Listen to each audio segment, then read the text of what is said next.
Hi everybody, happy Valentine's Day. So I am filming and uploading this on February the 14th, which is traditionally the day of love, when couples go all out with red roses and romantic dinners, and a fair few Scorpio babies are conceived. But today also marks another day, a crime anniversary of a murder that is so famous I actually was second guessing whether or not to cover this case. Today, February the 14th, 2021, marks 8 years since Oscar Pistorius murdered his girlfriend, Reeva Steenkamp, in his home in South Africa. Now, it's definitely a case you're probably gonna have heard of, but I think that you'll find some surprises in here, just like I did in the details. So, welcome to the anniversary. Shwa-na-na-na, shwa-na-na-na, shwa-na-na-na, shwa-na-na-na, shwa-na-na-na, shwa-na-na-na. The actual events of the early hours of February the 14th, 2013 are not known. It's what Oscar Pistorius said versus the prosecution. So I'm going to do my best to try and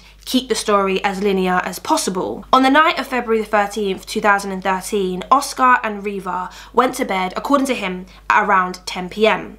Neighbours were awoken with banging in the early hours of Valentine's Day. 4 loud bangs coming from the Pistorius compound. Oscar had fired those shots and 3 of them hit Reeva, killing her. He was born on November 22nd in 1986 in Johannesburg in South Africa. He's most famous for being a sprinter, nicknamed Blade Runner because of his prosthetic legs. In 2012, he became the first amputee in history to compete in track events at the Olympics, which of course is very, very impressive. But this isn't about the CV of Oscar Pistorius. This is about Reeva Steenkamp and her losing her life. She was born in Cape Town, but she moved to Johannesburg to pursue modelling, and she was 29 when she was killed. She was a law graduate. She had a really vibrant personality, a slew of modelling gigs under her belt, and she was a presenter for fashion TV in South Africa, a FHM cover girl, and the first South African face of the cosmetics company Avon. When she was younger, she suffered a really bad horse riding injury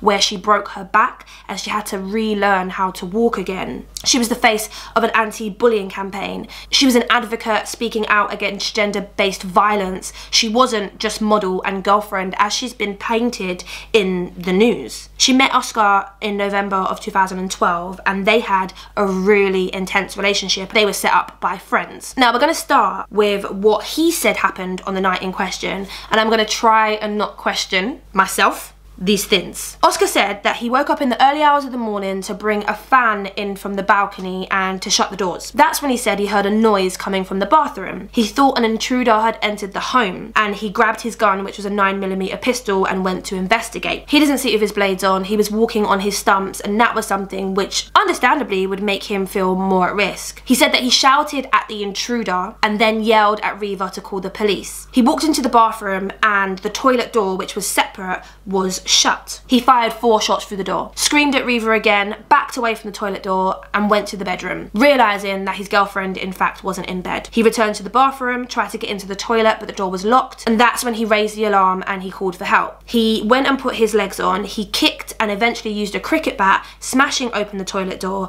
and that's when he saw Reeva slumped on the toilet, having been hit by those bullets. He carried her into the bedroom, tried to perform life-saving manoeuvres on her, but it was too late as she had been mortally wounded. Oscar was arrested and he was charged on the 19th of February 2013. During a hearing, he admitted to unintentionally shooting her. He didn't say that he didn't shoot the shots. He just said that it was an accident. He said that he mistook his girlfriend for an intruder. He pleaded not guilty to all charges. And now we move to the trial. The judge in this case allowed a lot of the audio to be recorded and played on TV. Also, a lot of the video as well was played out on TV in South Africa. There were so many press and stuff in the courtroom, and this became worldwide news. If you were alive in 2014, you would have seen this if you watched the news at all. It was absolutely huge. The prosecutors believed that Oscar and Reeva had an argument that escalated and resulted in her going into the bathroom where he shot her intentionally. This case is full of circumstantial evidence, but I do have to tell you that circumstantial evidence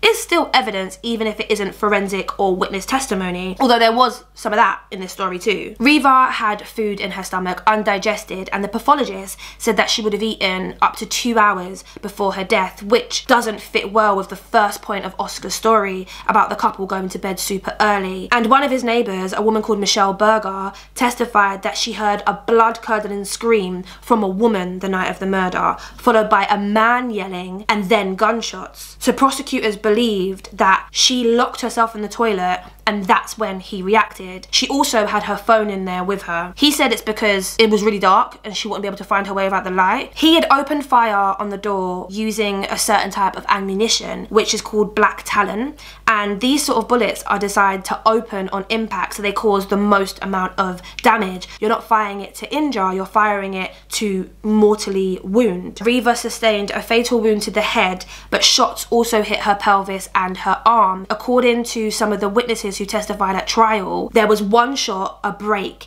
and then the other shots rang out. I found an animation, which I'll stick in now. She was hit first, then started falling down and hit twice more. And that goes to contest his story further. If someone hits you with a bullet, you're gonna scream out, then he's gonna realise that it's not a dude who is trying to rob the yard, it's actually his girlfriend who he's trying to protect. Oscar Pistorius took to the stand to defend himself. During his testimony, he broke down in tears, but nobody was swayed by that show of emotion. Reports actually later surfaced that he had taken acting lessons before his court appearance. He denied the claims, but it tainted the way that the judge felt about him. There were several texts that were shown during the trial from Reeva to Oscar, messages accusing him of jealousy, of possessiveness. In one of them, sent less than 3 weeks before her killing, she told him that she's scared of him sometimes, at how he snaps at her, and she described his behaviour as nasty. And these messages were used by the prosecution to paint a certain type of relationship that the two of them had, that he was really controlling, that she was scared of his behaviour, that it wasn't just a random accident, but that he was a violent, angry man who was on the verge of snapping. It's so crazy because I remember when this trial was going ahead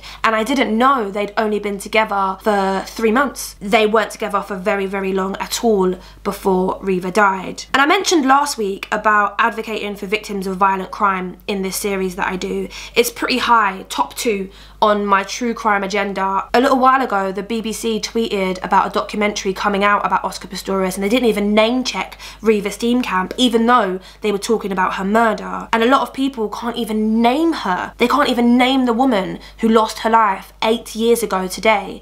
It makes me sad, it makes me angry, and it's just another case of someone's celebrity, someone's status overshadowing the actual victims. She was reduced to model, to girlfriend. She was a sideshow in her own murder trial. And it took 46 days of testimony from detectives, from experts, from neighbours, friends and even enemies before the court trying Oscar Pistorius learned anything about the woman that he killed. It wasn't until one of her family members went on the stand that we actually learned anything about her. There was a particular witness called Estelle van der Merwe, I think that's how you say her name, who claims that she woke up to the sound of a woman's voice raised, as if it was participating in an argument. She went back to sleep, but about an hour later, she was awoken to the sound of gunshots. There was a couple who said around the similar time frame of about 3 AM, they awoke to a blood-curdling and petrified screams and a man shouting. So screams with a man shouting on top of it, and that the woman's screams stopped once the final shots were fired. And this trial took place with just a judge, but she did dismiss the prosecution's circumstantial evidence, stating that the state had failed to prove beyond a reasonable doubt that he was guilty of premeditated murder. He was found guilty of culpable homicide, which is super similar to involuntary manslaughter. He received a prison sentence of a maximum of 5 years, but the story doesn't end there. The prosecution launched an appeal against the verdict and sentence, saying that regardless of who Mr. Pistorius believed was behind the bathroom door, he shot to kill and therefore murder did occur. That was their official line. And in December of 2015, the Supreme Court overturned the previous conviction and found him guilty of the murder of Reeva Steenkamp. But the judge, again, due to his previous time spent and remorse, sentenced him to 6 years, which was half the minimum sentence for the crime. It was the same trial judge as before. But then, in November 2017, his sentence was once again changed.